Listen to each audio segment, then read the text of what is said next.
Chairman Vashishtha Narayan ji Soni, प्रभारी मुन्ना दुबे जी, संयोजक श्री प्रेमचंद सिंह, श्री भुवनेश्वर राजभर अभिकर्ता, श्री सत्यवीर सिंह मंटू जिला मंत्री, श्री अजीत भारद्वाज नगर अध्यक्ष रसड़ा, और इस सभा में मौजूद मेरे सभी सम्मानित बहनों एवं भाइयों। बहनों भाइयों, शायद इस स्थान पर किसी सभा को संबोधित करने के लिए मैं पहली बार आया हूं। पहली बार आया हूं कि इसके पहले आया है? क्या पहले बहुत पहले आए होंगे, बहुत पहले आए होंगे। इसका मैं देर से आया हूं, देर से आया हूं, लेकिन पूरी तरह से दुरुस्त आया हूं।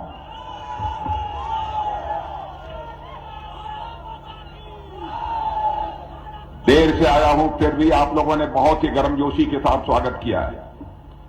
भारत की परंपरा है और शिष्टाचार का तकाजा भी है।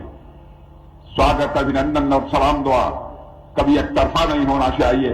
इसलिए मैं भी अपनी तरफ से शीश झुकाकर आप सभी बहनों भाइयों का हार्दिक अभिनंदन करता हूं। आप सभी का मैं स्वागत करता हूं। बहनों भाइयों, यदि मैं आज आया हूं तो बब्बन राजभर जी के लिए आया हूं, क्योंकि हमारे साथ ये बब्बन जी लोकसभा में संसद सदस्य के रूप में भी बहुत ही प्रभावी भूमिका का निर्वाह कर चुके हैं। और बब्बन जी को आज से नहीं, वर्षों से मैं जानता हूं, और मैं कह सकता हूं कि ऐसे अनुभवी व्यक्ति को यदि चुनकर आपने उत्तर प्रदेश की विधानसभा में भेजा तो आपके क्षेत्र की समस्याओं का समाधान देने में और साथ ही क्षेत्र का विकास करने में बहुत ही प्रभावी भूमिका का कोई निर्वाह कर सकता है तो आपके बब्बन राजभर कर सकते हैं। बब्बन जी आप बैठ जाइए, बैठ जाइए। और उसी बब्बन राजभर के लिए आया हूं, और इसलिए भी मांगने आया हूं वोट कि मेरे बहनों भाइयों, 5 चरणों के चुनाव संपन्न हो चुके हैं, और जो रुझान मिल रही है उस रुझान से यह बात पूरी तरह से साफ हो गई है कि उत्तर प्रदेश का मतदाता इस बार एक नया इतिहास लिखने जा रहा है। नया इतिहास लिखने की बात मैं इसलिए कह रहा हूं, पिछले 30-40 वर्षों से कोई भी राजनीतिक पार्टी लगातार 2 बार सरकार नहीं बना पाई है। 30-40 वर्षों के बाद पहली बार भारतीय जनता पार्टी दोबारा अपनी सरकार बनाने जा रही है।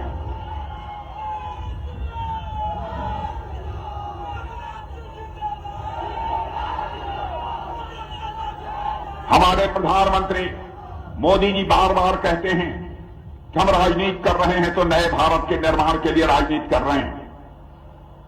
और बहनों भाइयों, उत्तर प्रदेश का विकास जिस तेजी से पिछले 5 वर्षों में मोदी जी के मार्गदर्शन में यहां के मुख्यमंत्री योगी जी ने किया है, मैं दावे के साथ कह सकता हूं उत्तर प्रदेश के इतिहास में किसी भी सरकार ने इतनी तेजी के साथ विकास नहीं किया है जितनी तेजी के साथ हमारी सरकार ने यहां पर विकास किया है।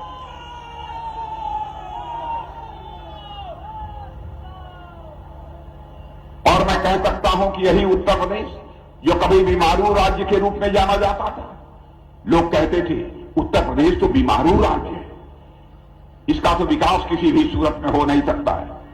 आज मैं आपको एक आंकड़ा बतलाने जा रहा हूं। पढ़े लिखे लोग इसे सत्यापित करना चाहें, सत्यापित भी कर सकते हैं, क्या पता लगा लें। और बहनों भाइयों, जो भी बात मैं बोलूंगा वह आपकी आंखों में धूल झोंक कर आपका समर्थन हासिल करने की कोशिश नहीं करूंगा, क्योंकि जिंदगी में हमने राजनीति की है तो जनता की आंखों में धूल झोंक कर राजनीति नहीं की, राजनीति की है, इसलिए मैं यह कह रहा हूं। और हमारी कोई भी बात यदि आपको लगे कि मैंने झूठ बोला है, गलत बोला है, तो मैं अखबार के मित्रों से भी कहना चाहता हूं, आप अखबार में लिख देना कि राजनाथ सिंह आए थे, झूठ बोलकर गए हैं, जनता को गुमराह करके गए हैं। हमारी गलती होगी तो इस गलती को मैं स्वीकार कर लूंगा, क्षमा मांग लूंगा, क्योंकि हमारा चरित्र रहा है राजनीतिक जीवन में कि कभी जनता से झूठ बोलकर हमने उनका समर्थन हासिल करने की कोशिश नहीं की है। इसलिए मैं यह बात कर रहा हूं। आज बेटा, सुनो पहले, इस भारत में ही नहीं दुनिया की बड़ी बड़ी सर्वेक्षण एजेंसियां जो बराबर दुनिया के देशों का सर्वेक्षण करती रहती है, पता लगाती रहती हैं कि कौन सा देश तेजी के साथ विकास कर रहा है, आर्थिक दृष्टि से कौन सा देश तेजी के साथ आगे बढ़ रहा है, और इस बात का भी पता लगाती हैं कि कौन सी ऐसी राजनीतिक पार्टी है किस देश में जो उस देश की सबसे अच्छी पार्टी है, यानी सबसे ज्यादा विकास करने वाली और अच्छी सरकार चलाने वाली कौन सी पार्टी है। यह सर्वेक्षण एजेंसियां इसका भी पता लगाती रहती हैं। बहनों भाइयों, आपको जानकर खुशी होगी, इन सर्वेक्षण एजेंसियों ने जो सर्वे किया है उस आधार पर इस नतीजे पर पहुंची हैं कि हिंदुस्तान के अंदर सबसे बेहतर सरकार चलाने वाली और विकास करने वाली यदि कोई राजनीतिक पार्टी है तो उसका नाम है भारतीय जनता पार्टी। और मैं यह बात मैं बात इसलिए भी कह रहा हूं, हर राज्य का, हर देश का एक अर्थव्यवस्था का आकार होता है। आकार हम उसे कहते हैं, जैसे इस देश में कुल मिलाकर धन दौलत कितना है उसको अर्थव्यवस्था का आकार कहते हैं। वैसे ही उत्तर प्रदेश में धन दौलत सब मिलाकर कितनी है उसको उत्तर प्रदेश की अर्थव्यवस्था का आकार कहते हैं। बहनों भाइयों, आपको जानकर खुशी होगी, 2017 में जब हमारी भारतीय जनता पार्टी की सरकार बनी थी तो हमारे उत्तर प्रदेश की अर्थव्यवस्था का आकार इस भारत के अंदर 12वें स्थान पर था। आज आपको जानकर खुशी होगी, 5 वर्षों में उत्तर प्रदेश का विकास इतनी तेजी के साथ हुआ है कि आज हमारे उत्तर प्रदेश का स्थान 12वें से जंप लेकर आज दूसरे स्थान पर आ गया है। बहनों भाइयों, इतनी तेजी से उत्तर प्रदेश का विकास हुआ है। और मैं आंकड़ा बतला देता हूं, लिख लीजिए। जो भी आपके गांव में बहुत योग्य हो कह दीजिएगा, वो पता लगा लेंगे। जिस समय 2017 में हमारी सरकार बनी थी, अर्थव्यवस्था का आकार उत्तर प्रदेश का 11 लाख करोड़ था। बहनों भाइयों, 5 वर्षों में करिश्माई काम किया हमारी सरकार ने, वह बढ़कर 11 लाख करोड़ से 31 लाख करोड़ हो गया है। आज तक उत्तर प्रदेश के इतिहास में किसी भी सरकार ने यह काम नहीं किया। और मैं दावे के साथ कहता हूं, पहले हमारा जो उत्तर प्रदेश यह बीमारू राज्य माना जाता था। बहनों भाइयों, अब कोई भी माखनलाल उत्तर प्रदेश को बीमारू राज्य नहीं कह सकता। मैं यकीन दिलाना चाहता हूं, एक बार फिर से सरकार बनाई है, देखिए भारतीय जनता पार्टी कितनी तेजी के साथ विकास करती है। मुझे याद है, पहले मैं उत्तर प्रदेश में सभाओं को संबोधित करने जाता था तो मैं हल्के फुल्के अंदाज में लोगों से कहता था, मैंने शुरू किया था कहना कि भाई देखो, आप चाहते हैं घर में लक्ष्मी जी आए, तो लक्ष्मी जी कभी भी घर में हाथी पर बैठ के नहीं आती। मैं यह भी कहता था, लक्ष्मी जी जब घर में आती हैं तो साइकिल चलाते हुए नहीं आती, और लक्ष्मी जी जब घर में आती हैं तो हाथ हिलाते हुए हेलो हाय बोलते हुए नहीं आती हैं। लक्ष्मी जी घर में आती हैं तो केवल और केवल कमल के फूल पर ही बैठकर आती हैं।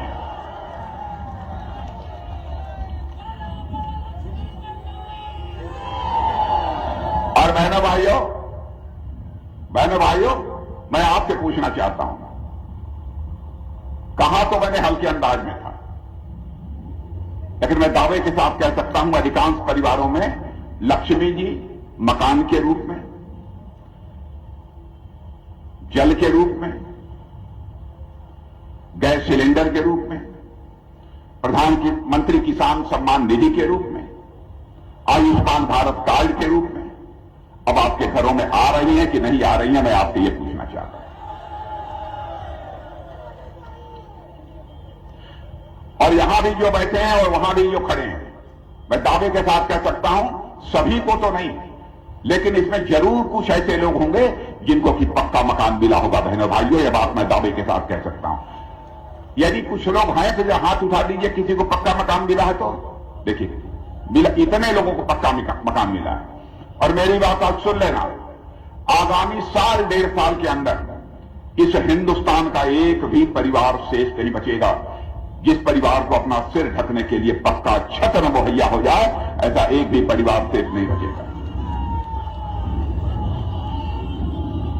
अच्छा ये बताइए, मकान तो मिल गया, बिजली ठीक ठाक आ रही है कि नहीं आ रही है?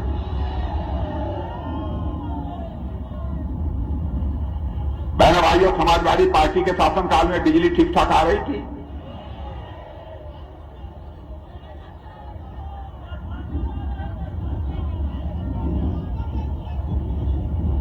बिजली भी आ रही है, मकान भी मिल रहा है। अच्छा यह बताइए, प्रधानमंत्री किसान सम्मान निधि के अंतर्गत 6,000 रुपया हर साल आपके खाते में आता है कि नहीं आता है? तो लक्ष्मी जी ऐसे ही आती है ना। मैं आपको याद दिलाना चाहता हूं, एक बार भारत के प्रधानमंत्री राजीव गांधी जी ने, उन्होंने चिंता व्यक्त की और कहा क्या करें, हम ऊपर से 100 पैसा भेजते हैं, लेकिन 100 पैसा में से बामुश्किल 15 पैसा लोगों की जेब तक पहुंच पाता है, 85 पैसा भ्रष्टाचार की भेंट चढ़ जाता है। बहनों भाइयों, हमारे प्रधानमंत्री मोदी जी ने लाचारी व्यक्त नहीं की, उन्होंने सिस्टम में ऐसा बदलाव लाया, व्यवस्था में बदलाव लाया कि आज 100 पैसा यदि ऊपर से चलता है तो 100 का 100 पैसा आपकी जेब में पहुंचता है, एक पैसा भी भ्रष्टाचार की रेट नहीं चढ़ने पाता है।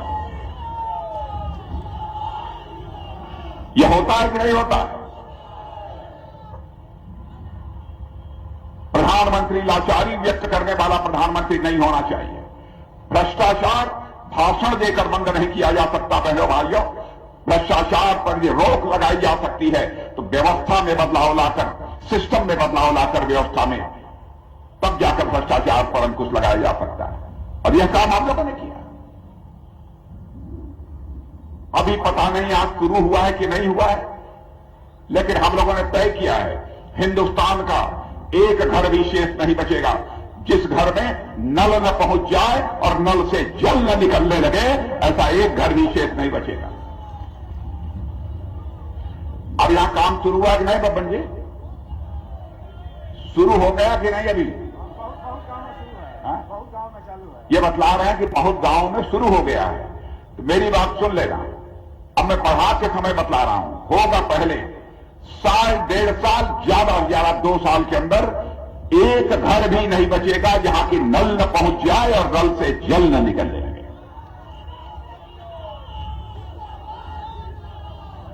हमारे घर की माताओं बहनों को कुएं से जाकर, जलाशय से जाकर, घड़े पर घड़ा भर के पानी दूर से उनको लेकर घर में आना पड़ता था। क्या किसी ने चिंता की?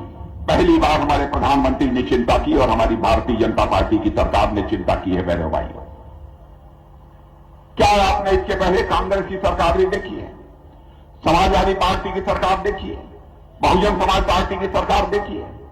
क्या इन लोगों ने कभी चिंता की है? कोरोना का संकट था, कोरोना का संकट, दुनिया के जो धनवान देश और ताकतवर देश माने जाते हैं, जिनकी जनसंख्या हमसे बहुत ही चौथाई है, वहां पर भी सबको टीका नहीं लग पाया है। लेकिन मैं दावे के साथ कह सकता हूं कि भारतीय जनता पार्टी की सरकार ने, बहनों भाइयों, हिंदुस्तान के हर व्यक्ति को टीका लगवाने में, वैक्सीन लगवाने में कामयाबी हासिल की है। और यहां भी जितने खड़े हैं आप, मैं दावे के साथ कह सकता हूं 98% लोगों को टीका लग गया होगा। लगा है कि नहीं, मैं आपसे पूछना चाहता हूं। जिस समय कोरोना की महामारी आई थी, उस समय हमारे यहां यह टीका, जिसे वैक्सीन कहते हैं, भारत में नहीं बनता था। बहनों भाइयों, उस समय लोग कहते थे क्या होगा भारत का, लेकिन हमारी सरकार ने वह करिश्मा करके दिखाया, हमारे प्रधानमंत्री ने वह करिश्मा किया। बहनों भाइयों, 4-6 महीने के अंदर ही भारत की धरती पर वो वैक्सीन टीका बनने लगा और भारतवासियों के हाथों से बनने लगा और भारतवासियों को लगने लगा और दुनिया के दूसरे देशों को भी टीका लगाने के लिए हम टीका भारत से भेजने लगे, यानी एक्सपोर्ट करने लगे। यह भारत की ताकत बन गई, यह भारत की ताकत बन गई। और उस समय कोरोना के दौरान लॉकडाउन था, सारे कामकाज ठप हो गए थे, खाने पीने के दावे पड़ गए थे। हमारी ही सरकार ने, प्रधानमंत्री ने बहनों भाइयों ने संकल्प लिया कि हर परिवार को महीने में 2 बार मुफ्त राशन मुहैया कराया जाएगा बहनों भाइयों। और मैं दावे के साथ कह सकता हूं, यहां पर भी 2 बार महीने में मुफ्त राशन आपको मिलता होगा। मिलता है कि नहीं मिलता? लेकिन ईमानदारी से एक बात बतलाइएगा, मुफ्त राशन मिलता सब खा जाते हैं कि बेच भी देते हैं? मैं सही सही बतलाइए। देखा गुरु, छिपावा मत।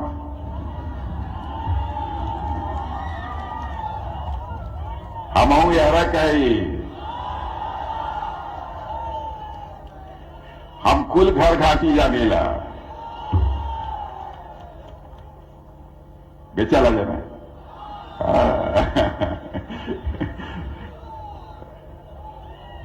का ई कल्पना कैले रहा कबो कि सपा बसपा ऐसा हालात पैदा करी। ईमानदारी से बताइए, ईमानदारी से बताओ भैया। ऊपर वाले हम आप लोगों से पूछते ऐसा कभी सोचले रहा तो लोग जो ही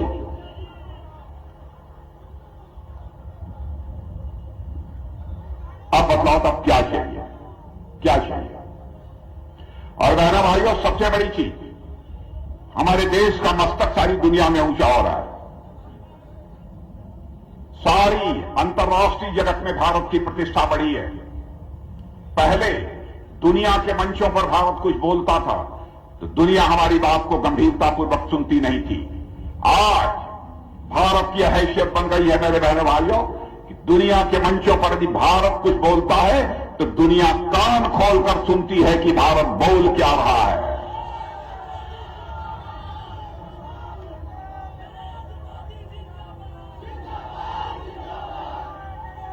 और आज मैं भारत का रक्षा मंत्री होने के नाते आपको यकीन दिलाना चाहता हूं बहनों भाइयों, जब तक हमारी सरकार, हमारे प्रधानमंत्री हैं, बहनों भाइयों, हम लोग किसी भी सूरत में भारत माता का मस्तक झुकने नहीं देंगे, चाहे जो भी कीमत चुकानी पड़े।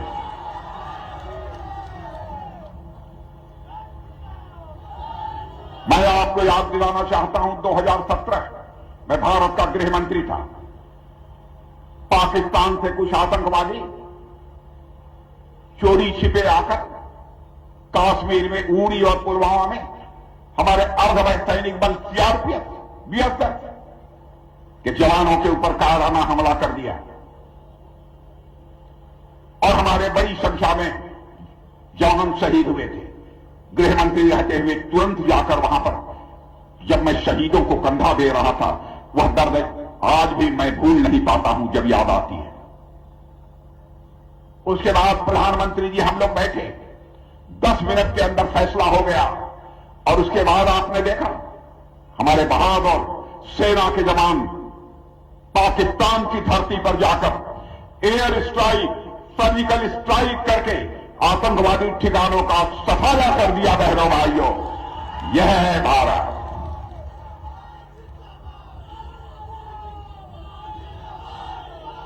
यह है भारत, कमजोर भारत नहीं है।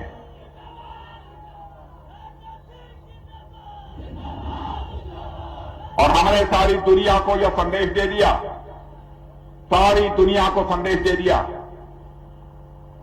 भारत का इतिहास रहा है कि हमने दुनिया के किसी देश पर न तो कभी आक्रमण किया है, न दुनिया के किसी देश की 1 इंच जमीन पर भारत ने कभी कब्जा किया है। लेकिन भारत को यदि कोई आंख दिखाने की कोशिश करेगा तो भारत के अंदर वह ताकत है कि भारत बाउंड्री के इस पार भी मार सकता है, जरूरत हुई तो बाउंड्री के उस पार भी जाकर भारत मार सकता है। यह भारत के अंदर ताकत है।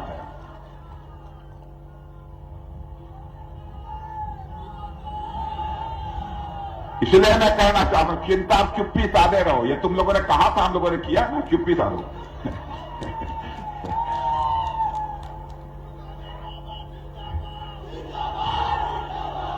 तो बहनों भाइयों, इसलिए मैं आप सबसे निवेदन करना चाहता हूं कि बब्बर राजभर जी को जीतना चाहिए और आप किसी के बहकावे में मत आइए। किसी चीज के लालच प्रलोभन में भी नहीं आने की जरूरत है बहनों भाइयों। अच्छा ये बताइए कि हमारे लिए देश बड़ा है, उससे बड़ी और कोई चीज है। तो देश का मस्तक ऊंचा करने वाली कौन सी पार्टी है? आप कोई कहे कि हम आपको यह दे देंगे, यह कर लेंगे, वह कर लेंगे, बहनों भाइयों, वो तो एक बार करेगा। अब भारतीय जनता पार्टी तो लगातार करती रहेगी बहनों भाइयों, लगातार करती रहेगी। इसलिए आप सभी से मैं निवेदन करता हूं कि आप जिताइए। सपा बसपा इनकी सरकार देख लिया है, लगातार, चाहे सपा रही हो, चाहे बसपा रही हो, कांग्रेस रही हो, मेरी बात यह भी गलत हो तो कोई बतला देगा। बहनों भाइयों, जब जब इन लोगों की सरकारें रही हैं, इनकी सरकारों पर भ्रष्टाचार के आरोप लगे हैं, मंत्रियों को जेल की हवा खानी पड़ी है। लेकिन चाहे हमारे यहां आदरणीय अटल बिहारी वाजपेयी की सरकार रही हो, चाहे मोदी जी की सरकार हो, चाहे प्रदेश में योगी जी की सरकार रही हो, हमारी सरकार रही हो, कल्याण सिंह जी की सरकार रही हो, बहनों भाइयों, कोई मां का लाल उंगली उठाकर नहीं कह सकता किसी मंत्री के दामन पर कोई भ्रष्टाचार की दाग लगी। और किसी ने भी गड़बड़ करने की कोशिश की तो हम लोगों ने उसे ठंडा कर दिया। यदि कोई उठाकर के हाथ देखे, उसको ठंडा कर दिया। और इन लोगों के शासनकाल में, सपा बसपा के शासनकाल में, बड़े भाइयों, यहां पर उद्योग, नए उद्योग नहीं खड़े होते हैं, यहां ट्रांसफर पोस्टिंग का उद्योग चलता है।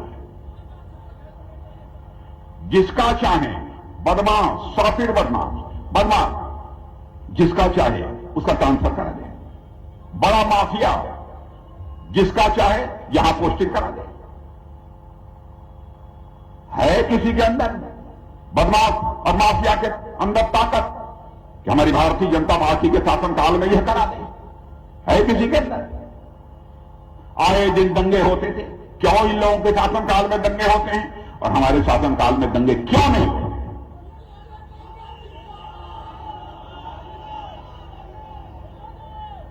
और योगी जी ने करिश्माई काम किया है बहनों भाइयों, मैं प्रशंसा करना चाहता हूं। गुंडे बदमाशों के हौसले पस्त हो गए।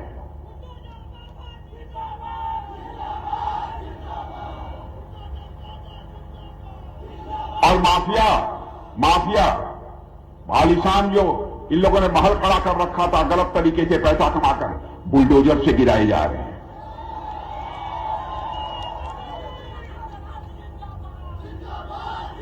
एक हमारे मित्र ने बतलाया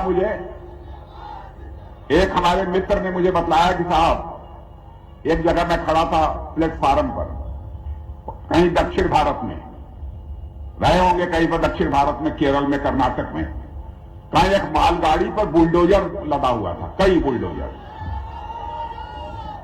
तो कहीं एक आदमी ने पूछा उसके ड्राइवर से, रेलवे विभाग के अधिकारियों से, भैया ये बुलडोजर कहां जा रहा है? तो बतलाया नहीं, उसने नहीं बताया। तो वहां जो दो चार लोग खड़े थे, बुलडोजर कहां जाएगा? बुलडोजर जा रहा होगा तो उत्तर प्रदेश जा रहा होगा।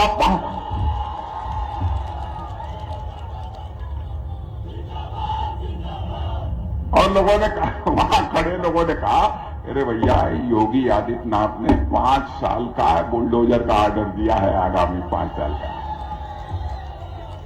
यह दहशत होती है, यह दहशत होती है।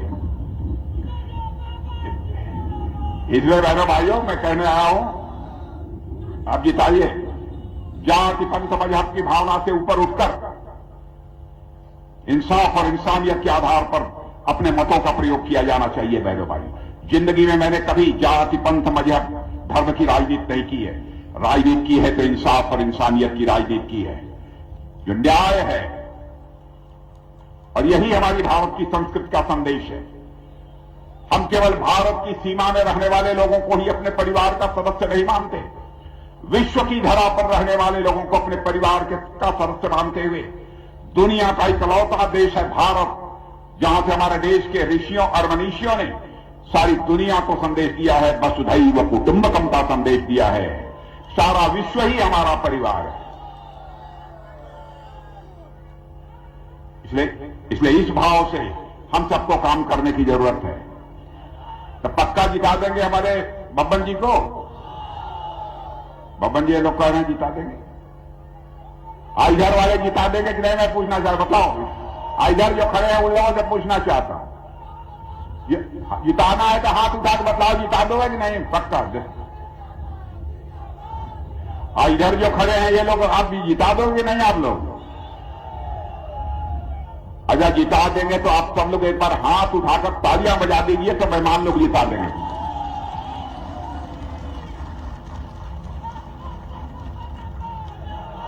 तो अब चलें? नहीं ना चलते।